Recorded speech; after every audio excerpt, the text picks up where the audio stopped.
Well, if you're like my wife, you like the hot weather. So for me, once we get into the low 80s, that's about as far as I want to go. She loves it in the 90s. And we're on our way.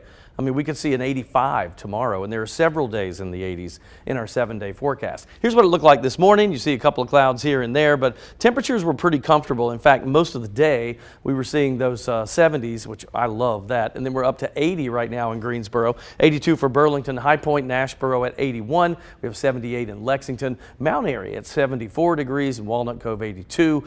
Tonight, overnight lows at 62, an isolated storm mainly in the evening hours. We're already seeing a little bit of that. 85 tomorrow. There's that warm temperature, partly cloudy. Late day storms, that chance exists because anytime we get into the 80s, we'll slip in a little 20 or a 30% chance. This is kind of that summertime situation. A couple of showers already on the radar. Let's go into Davidson County here, and we're seeing it move now, just as we mentioned at the top of the show, toward Thomasville. So if you're traveling along 85 there, you'll probably run into that if you're between Lexington and Thomasville. Maybe High Point gets a little bit of that as that cell moves on to the east. We'll see how much of that holds together. But a chance of an isolated pop-up shower or storm like that exists both today and tomorrow. This low pressure does sink through the area for tomorrow. Now, once it gets through, then we'll see those temperatures drop again back to the 70s. So our temperatures are a little bit of a roller coaster ride here. So 80s in the short term, then 70s for a few days. And then we get in this sector, which is the warm sector ahead of that low pressure center. And we see those temperatures go right back to the 80s again. So here's what we see for tonight, that isolated storm mainly in the evening, and then 62 for the overnight low. We're going to the mid 80s tomorrow, partly cloudy. We'll keep a 30% chance of a late day pop-up storm or shower. And then we cool down on the other side of the front, variably cloudy for your Wednesday and 74.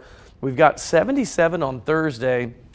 That begins the warming trend for us. Partly cloudy Thursday and Friday, 81. And then we get into those low to mid 80s, really, 83 and 84 for Saturday and Sunday. That is a 30% chance of a late day pop-up shower or storm for those 2 days. And then Monday, it's partly cloudy, and there's that roller coaster again. Drop down to 76. And by the way, that is our average overnight, or daytime high rather, for this time of the year. Coldest lows will come in Thursday morning, but still not all that bad at 51 degrees.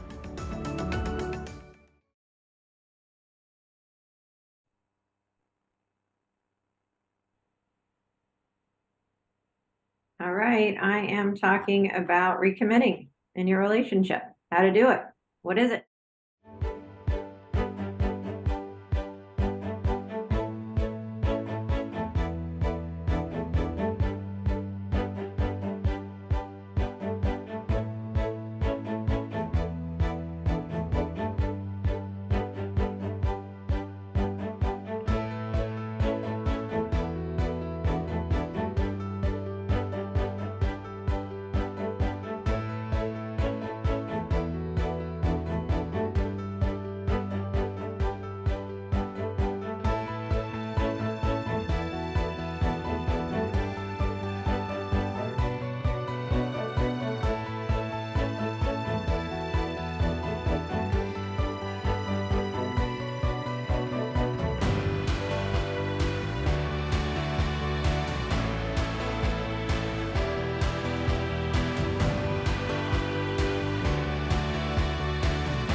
If you're in a relationship, odds are you have taken that person for granted at one time or another. We assume they will put up with us no matter what, and it could eventually impact that relationship. As an effort to get people to recommit to their partner and relationship, May has been named National Recommitment Month. That's what Body Language Blanca Cobb is here to talk to us about today. What does it mean to recommit to your partner and relationship, Blanca? What it means is that you're making the decision that you're making your partner and your relationship a priority. Just because you recommit doesn't necessarily mean that something catastrophic or something really bad happened to your relationship. It could just mean that you realize that you're not as connected as you have been. So then you focus your time and your energy to your partner and your relationship, so that way you can have a very happy and healthy one. And everybody wants that, right? So what are the first steps in recommitting to your relationship? You make the decision to do it, and then more so than that is that you act on it. A lot of times, if you pay attention to what your partner says, they drop hints about what's going on. For example, let's say your partner says, you know what, sometimes I just feel like you're just not really here in the moment. You're not present. You seem to be distracted because you're on your phone or you're thinking about work. So that's a big hint. So you don't have to have this big conversation. What you can do is just act, make the change. So what that means is the next time that you're together, you put your phone away. You make sure that you have finished all your work obligations before you go out to dinner or spend time with your partner. So that way you're in the moment and they feel your undivided attention. Probably the hardest part of this recommitment idea is having the conversation with your partner about recommitting. How do you suggest going about that? Well, this is where you may not have a sense of what's going on, or particularly for them. And this is where you just have to make it casual. It doesn't need to be a big production. You can just say, hey, it's almost like you're taking a temperature reading to see how hot the water is. And you can just say, hey, these are some things that I'm noticing. I want to get your perception. How do you think our relationship is going? What am I doing that makes you feel loved? What can I be doing more of? What can I be doing less of? And so what you're doing is that you're making them priority in that conversation. They're thinking about it. They're giving you their input. And then together you figure out what's important and what is a priority for the two of you. And then what happens is you can't help but feel more loved and connected because you feel that they're really trying to make this effort to make you the priority and your relationship. For those of us that are single and hopeful to be in a relationship someday, is there anything with regards to recommitment that we can do early on in the relationship so we don't have to have that type of conversation down the road? That's an excellent question. And you just pay attention. So you pay attention to what your partner or your prospective partner says, and you pay attention to their body language, because they're always going to be cues. And when it comes to body language, this is when they're leaning towards you, or they're showing that they want to be closer to you, right? Or they caress your cheek. It's all the movements that physically and emotionally move them closer to you. That's what you pay attention to. When they start pulling back, or there's a change in their behavior towards a little negative or a little distant, that's your aha moment.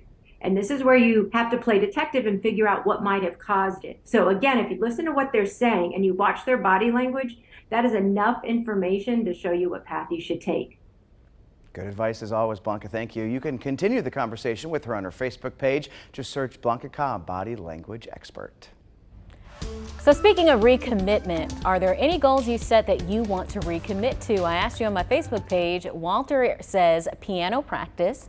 Renee wrote going back to the gym. Robert says walking 20 minutes a day. And I think he said 3 times a day on my page as well. Stephanie said eating right. And then Matt Greer said trusting someone and getting in a relationship. So lots of the comments, of course, said going back to the gym, eating right. Some people said I want to get rid of my gut, like all types of stuff. So a lot of health focused goals. Yeah. That's always the case, I think. Always, yeah. Every single time we talk about setting goals, I think that's probably one of the top 3 for everybody. Top 3 for everyone. I know for me, eating right, eating healthy, going to the gym were top of my list, but I've been doing those things lately, so I'm on top of that. But I think for me, a goal I wanted to commit to was in the morning to spend more time with God. I said I wanted to pray when I wake up, do some devotionals, but lately I've been grabbing my phone, going on Instagram, or running late for work and just getting out the door. But I need to prioritize that. If I can prioritize getting to work on time, prioritize going to the gym. That's something I should be able to prioritize. It's a schedule. too. We all have to have a better schedule, I think. Yeah. For me, it's definitely the gym. When I was in the process of buying my house, it was on the back burner because there were so many other things to do. So I finally have started doing that again a couple of weeks ago. I'm kind of like testing out gyms. So I found one. I'm good with it. So now back on track. And the thing about the gym is once you start and get in the habit of it again, you're addicted to it and you crave going back. Yeah. And if you ever fall off that wagon, it is hard to get back It on is. again. Once you get through that first week or so, That's you're true. like, I got to get in there. We got goals. They say it takes Summer 3 bodies, weeks got to get it ready. to start a habit. So yeah, we'll see. All right, let's take a break. We'll be right back.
Hi everybody, welcome to the 4 to 5. Eric, Chad, and Lauren with you on this Monday. We are back at it again. Hey everybody, thanks for watching us on NewsTube, Fire Stick, Roku, and the NewsTube app. And we're also on Facebook. We miss you guys. We want you to talk with us during the breaks. So yesterday when that line of storms was rolling through and then it just like broke up right before it got to Greensboro Yes, and then split. nobody in Greensboro got rain, it was awesome. Yeah, because I didn't get any rain. That happens frequently. A lot of folks have been asking us, and there's really no rhyme or reason as to why that happened. It's not the topography or whatever, but I swear that happens a lot where it splits and misses us. Or have you ever been in a situation where it's raining in one neighborhood and then you go to another neighborhood and there's no rain Or like at across all? the street. Oh, Or I you used see, to like, love down that. the road and you can see Yeah. it raining. When I was a kid, we would try to run ahead of the rain. It was so much fun. If a wave came down the street, you'd try to run ahead of it. So much fun. Did you ever, were you ever successful? No, we always got caught. Right. Always got caught. All right, let's talk about our forecast. I think we're going to check the weather and see what's out there for the next little bit. In the 80s, not only today, but we'll see this again tomorrow, as a matter of fact. A little bit warmer tomorrow than today. 80 for the Triad right now. Charlotte's at 81. Let's look south. Myrtle Beach 73 because they've seen a shower down that way. 84 in Wilmington and Fayetteville. Raleigh 82. Danville at 82 also. The hour-by-hour breakdown for us going into the 70s pretty quickly since we're at 80 right now. And in fact, we think we'll break the 60s by about 11 o'clock tonight. staying in the low to mid 60s depending on where you live tonight for overnight lows. Let's take a look at this rain because this one cell is about the only one that's big enough that we're really tracking here, but it's over Thomasville and just to the south of Thomasville. It's moving to the east, so Level Cross and Randleman, that part of the world. Asheboro, maybe North Asheboro would see a little bit of that. Most of these showers are moving directly east, so Randleman, yeah, you're in line for that one for sure. And it's just generally unsettled. Anytime we get into the 80s, you really can't rule out that pop-up late day shower or thunderstorm, and that's exactly what we'll see again tomorrow. Now we'll stay in the warm sector tomorrow until that cold front moves through, and we actually think that'll happen probably Tuesday night. Then we get cool again for a couple of days, and then as all of this moves onto the east again, we'll go back into the warm sector and back to the 80s. So our high temperatures are doing a little bit of that roller coaster activity over the next little bit. Overnight lows tonight at 62. We'll see that possibility of an evening storm, and same story tomorrow, partly cloudy but even warmer as we go up to 85 degrees. That is a 30% chance of late day showers on your Tuesday. Wednesday, cooler on the other side of that front. We'll go mid to upper 70s Wednesday, Thursday. Friday, getting warmer again at 81, but rain chances not in again, we don't think, till Saturday and Sunday. It's 83 and 84 with only a 30% chance of showers on those 2 days. High Point police are investigating a deadly officer-involved shooting. It happened along Heidi Drive a little after 10 this morning. Officials said they received a call about a disturbance a little after 10 o'clock. When they arrived, they started talking with the homeowner who was inside. At some point, the man walked away and came back to the patio door with a rifle. Chief Travis Stroud said after the officer saw the rifle, shots were fired and the suspect was killed. No one else was injured during this incident. The State Bureau of Investigation is now handling this case. The National Park Service says a teenager died after getting trapped under sand at the Outer Banks. On Saturday, rangers found a 17-year-old boy from Virginia under several feet of sand at Cape Hatteras National Seashore. Investigators say he was in a deep hole when a nearby dune collapsed, dumping sand onto him. Rangers and family members pulled him out, but it was too late. The National Park Service says this tragedy serves as a reminder to avoid digging deep holes at the beach. With weather warming up and more people going to the beach, we want to make sure you know what to look out for. Ben Briscoe is digging deeper. You can't spot the rip currents from down here in the water. To do that, you'll have to go way back, whew, all the way back here to the dunes. Then you look out at the water. Right now, everything seems to be okay at this beach, but I want to show you some video of the warning signs. Look for what appears to be a bowling alley type lane in the water where there's no waves breaking. Really difficult to see when you're on the sand just looking straight out. Usually the water's a little bit darker, or it's foamy, or it's muddy, murky looking.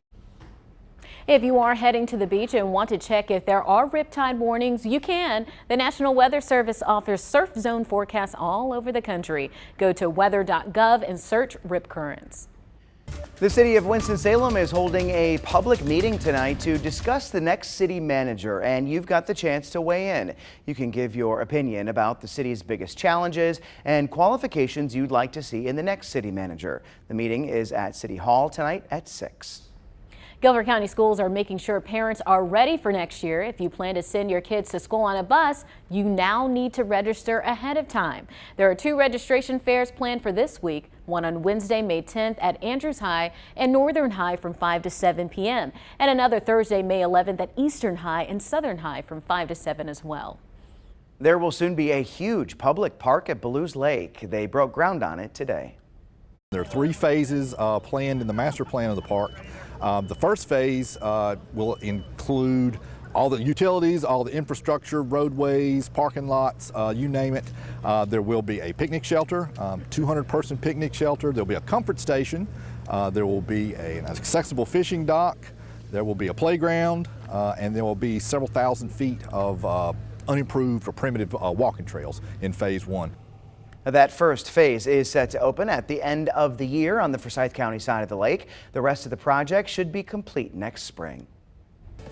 A staple member of the High Point community is being honored by the Rockers. The team says Coy Willard helped build the team to what it is today. And photojournalist Brian Hall asked Rockers management about his efforts. Well, Coy has been such an important part of this town and this community for his entire lifetime, over 5 decades of community service. He's an icon in the community and has done so much, and really was instrumental in getting this whole project underway and getting the Rockers to High Point. In 2018, I met Coy Willard in my old ballpark in Rockland, New York, and knew that they were building something here, and I didn't know how special it was going to be. And just so happens that 8 months later, I come to town and he invites me here to be his manager. And Coy will take chances, and Coy's going to get it. If he's going to do something, he's going to put everything he has into it. And if you look at this ballpark and look at the first renderings of it, it didn't look like this. And this is pretty special. This is a nice place to call your office every day, and I'm lucky to do that. But the city of High Point should be proud of what we have here and what's been built, and they should thank Coy Willard for this, because this is very, very special. And he does things, and when he does them right. And if he wants something, he's going to get it. And I think that this is a dream come true for what he's been able to do for himself and for this community. I know that he has pride every day he walks in here.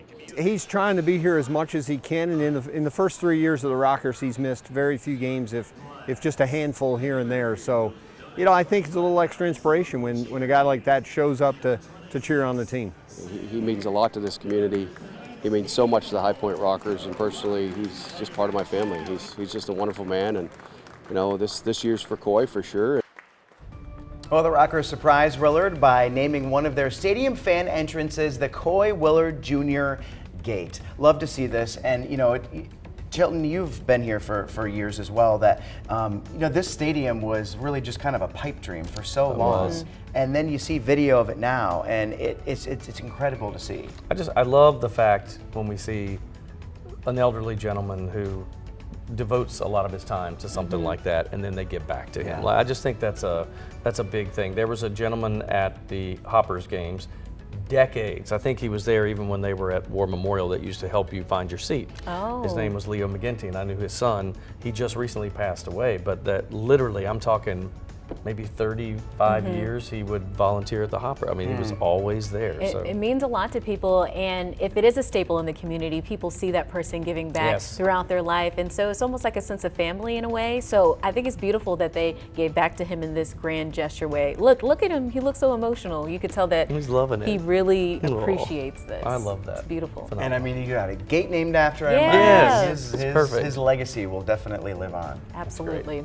Well, the countdown is on. In less than 2 weeks, thousands of people will head to the North Wilkesboro Speedway for the NASCAR All-Star Race. Mick Zolpo owns several businesses in North Wilkesboro, including the Lost Wombat. It's a sports bar that opened just 1 week ago, and he is rushing to get people trained. We have a chance now to showcase Wilkes County, North Wilkesboro, as a great destination for people to come back maybe after the race. So it's our chance in the next week or two to show them what we've got. Now, getting the old track ready has taken months, and they're almost ready to show it off. They're hosting a free open house on Wednesday so fans can get a sneak peek. NASCAR All-Star Week kicks off next Tuesday. And we've got an in-depth special about the return of racing. It's next Thursday starting at 5:15 p.m. We're also looking into the refurbished track and what the comeback means for the area. We'll be right back.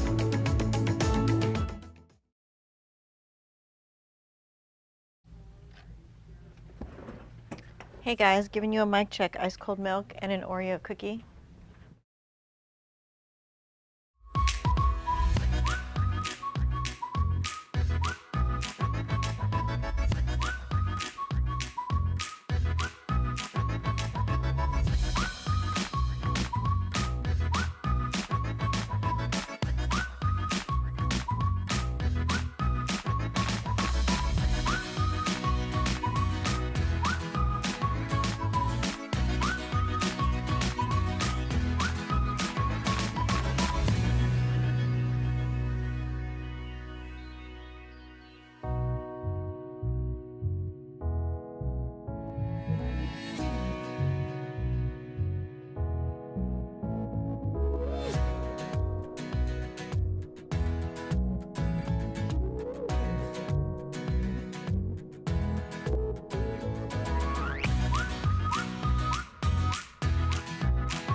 May at a glance. On the calendar, you got Cinco de Mayo, right? We just celebrated that. Mother's Day, which is this weekend, that's a friendly reminder for you.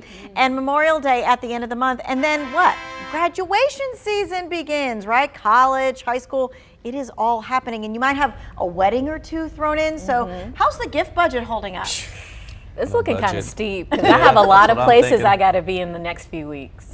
Mother's Day. I don't have any kids, so the graduation budget is perfectly fine. You have nieces But and yes, nephews and Yeah, but they're not close to kids. that yet. Yeah. You got a mom. That's true. I do have a mom. The mom thing, yeah. In fact, I just bought my wife's gift today. So. Oh, ahead of the game. Well, I mean, you got to get it delivered, so I had to make sure. Yeah. All right, so it's that time of year that we kind of feel like we have to buy stuff for maybe ourselves as well. I mean, like you think to yourself, okay, the backyard patio furniture doesn't look great. Maybe we should buy something new, or whatever it happens to be.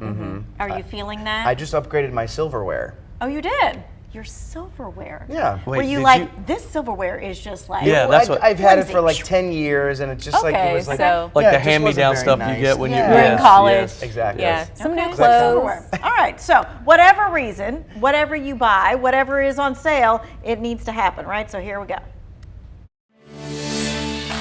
Consumer Reports took a look at the items on sale for the month of May and when. For right now, the Ultimate Ears Mega Boom Bluetooth speaker is $163 on Amazon. That's about $30 off. The Fitbit Luxe, that's $40 off the regular price. You can find it at ABT Electronics as well as Amazon for $89. Now, in Consumer Reports water immersion tests, this top-rated fitness tracker passed the manufacturer's claim of working at 164 feet below the surface for 10 minutes. Now, one of the highest scoring gas grills is on sale for $652. Normally, it's $749 at Wayfair. And it's smoothie season, right? The Vitamix One blender is $129 at Wayfair. Normally, it's $198. Memorial Day is one of the biggest sale weekends of the year. Once we get a little bit closer to the middle of the month, start searching for sales on that refrigerator or mattress you've had your eye on. You're bound to find savings that'll be worth the wait. All right, so we were just watching that and you're like, okay, I got to buy an appliance. Yeah. Where our dryer is, on its last On leg. the fritz. Yeah. Those can get really pricey. They a can lot. get up there. Yeah, the one I bought, we had to get the washer like 2 years ago. And it comes with an app. It tells you when the laundry's done. Your phone will go like bling. I'm like, Oh, so you don't have to wait to hear the buzzer Yes. or whatever So you else. can disable that horrible sound. Yes. That buzzer is awful. I hate will it. say that. I'm really surprised at how cheap it is these days to get a grill. Like grills are like $150 if you want Yeah, they one. can be. Depending on how elevated you want the grill Sure. to Right. be. I'm sure the most basic ones are Yeah. probably. Right, how many burners you want, and if you Yeah. want one of those side burner things along Yep. with the Or if you grill. want a smart grill. Yes, that will they tell have you that different too. things too. Yep. Yes, for sure. All right. Well, whatever you buy, don't forget. Again, Mother's Day. Call your mom. Buy a card. Pick some flowers. Do it's the right Sunday. thing. We'll be back.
This week is Teacher Appreciation Week. This year, the National Education Association says they are standing with teachers. They want to make sure children have teachers who feel respected and supported. You can let teachers know you are thinking of them by reaching out or sharing a message on social media. Use the hashtag #ThankATeacher to show them how appreciated they are. You can also read testimonies from teachers on the National Education Association's website. There are several teachers from here in the Triad highlighted on the site. So I asked you on Facebook to tell me about your favorite teacher growing up, and Melissa Hernandez says she was a matchmaker. She put us together in all our class assignments, and then I ended up with my high school sweetheart in 1981. They've been married for 40 years now. Penny says kindness, love of her job, and love of us, willingness to help all of us. Sense of humor. She, by the way, made me know that I wanted to be an 8th grade teacher, and so now I am an 8th grade teacher who loves my job. Cindy said Linda Lee at Turrentine Junior High School. She was the epitome of kindness. She loved all of her students and had the sweetest smile and beautiful red hair. Alice said Mrs. Hatchett at Lawsonville Avenue School. She was one of the best teachers ever. Rest in peace, sweet lady. And Francine says the teacher encouraged me to keep striving even though my family didn't support me, even emotionally in my desire to go to college. It paid off. My husband supported my desire to go to college. I was middle-aged and all of our kids were in college, but we did it. That's like a that. good teacher right there. That's a good testimony there.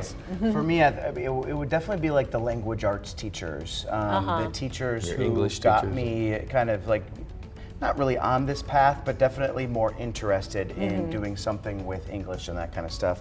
Miss Kodolsky, Mrs. Wainwright, middle school teachers who really kind of instilled in me the importance of language arts. Yeah, I had a lot of great teachers, did whether too. it be in elementary, middle, high school, college, but one of the teachers I shouted out last year during Teacher Appreciation Week, Ms. Everson, I talked about how she was like a friend, but also an educator, and she made learning fun. We used to do rap competitions to talk about some of the things we learned. So I posted that clip on Facebook and tagged her in it, and she was like, oh, you have me in tears. And then everyone else started joining in saying, she was my favorite too, she was my favorite too. That's great. And my counselor said, now you know you're a good teacher when they remember the assignments that she you assigned retired them. now? No, she's still working. teaching? She's still working. I think she's on the administration side, Yeah. but great teacher. So my drama teacher in high school was huge with me. And then I also had one that wasn't necessarily what she taught, but Miss Wilmoth talked to me about my panic attacks. And that was about the time that I was starting to get over it. And she said, I had that too. And that was really helpful for me to kind of gain the power to get over that. So she was huge on a personal level. Our teachers mean so much to us. I just really wish, I know that a lot of them wish they were paid more or they work such long hours, but they really plant the seeds for the people of the future. So we owe them so much respect. I know. I think we need to give I love them all my teachers. Yeah, that's some really applause. good ones there. All right, while they applaud, I'm going to go get my weather controller because I left it right over here. Yes, let's get that.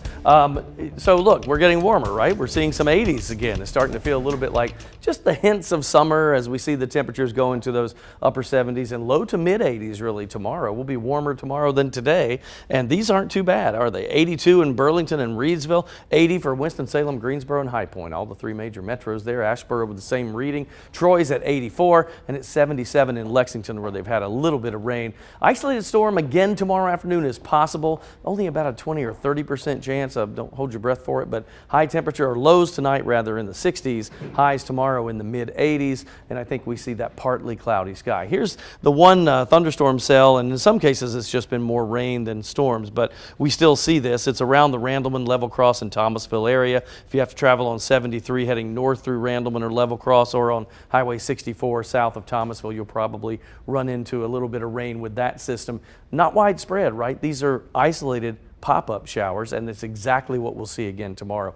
You almost have to think that summertime pattern, because once we get out of summer and into fall, we tend to forget that it's almost every day when we see highs in the 80s that we'll have a 20 or 30% chance of a late day isolated shower or storm. It does not mean when you look at a 7-day and you see a rain chance that it's going to rain all day long. Not the case. We do see that tomorrow and again this weekend, but all of those are very small 30% chances here popping up, and even a 20 in some cases. But here's the 7-day forecast. 85 tomorrow. That's a 3 in 10 chance of a late day pop-up storm. After that, we're on the backside of that front and we get cooler again. So we'll go variably cloudy Wednesday, 74, 77 Thursday. We build back to 81 on Friday. No rain for Wednesday, Thursday, Friday. And then Saturday, Sunday, just because of temperatures, we're back to a 30% chance. That's an 83 and an 84 degree high temperature Saturday, Sunday. Drop back down to the mid 70s and clearing on Monday.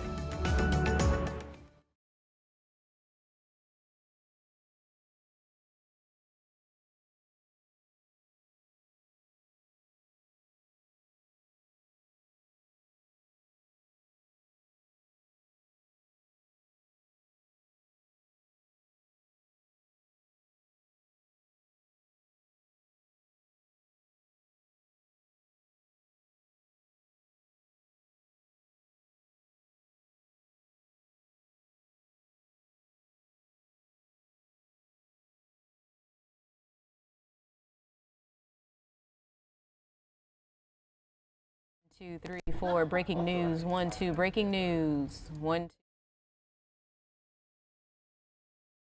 2, 3, 4, 5, 6, 7, 8, 9, 10. 1, 2, 3. 1, 2, 3, 4, 5, 6.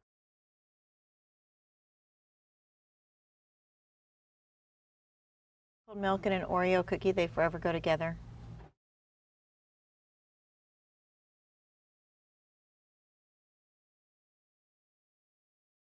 Mic check. 1, 2, 3, 3, 2, 1. 1, 2, 3, 3, 2, 1. Who's at the other end?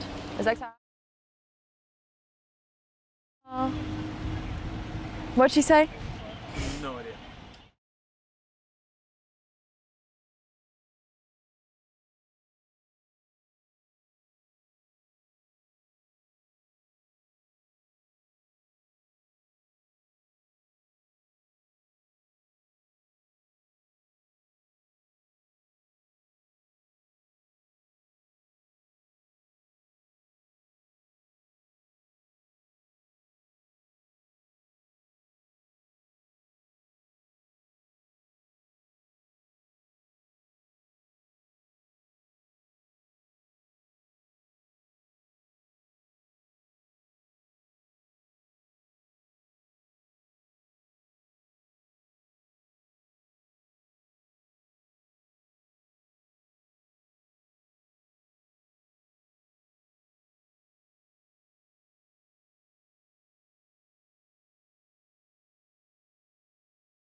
Again.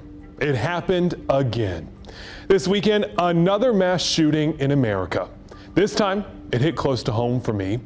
8 people were killed and 7 injured when police say a gunman used an assault-style weapon to open fire on an outlet mall outside of Dallas. A mall I used to shop at about every other month when I was in college in Dallas.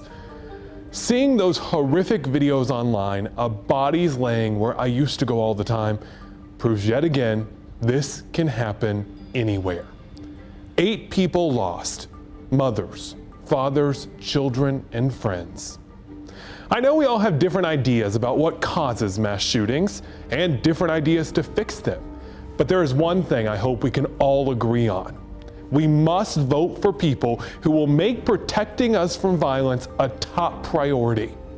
Republican or Democrat, gun advocate or gun opponent, there has to be a way to fix this, but it requires our lawmakers to act. The time for debate and talk is over. We need them to do more, pass more legislation, try more possible solutions, because as we wait, the mass shootings keep happening. My prayers go out to all the families of the victims in Texas and for our lawmakers, that their hearts will be heavy with the loss of more innocent lives and their heads will be full of ideas to make this world safer. That's my 2 cents. WFMY News 2 at 5 starts right now. We begin with breaking news right now on WFMY News 2 at 5 o'clock. Highway 74 West is closed in Forsyth County after a deadly crash and pursuit. 3 people have died. The Highway Patrol says troopers were chasing someone driving a stolen vehicle when the driver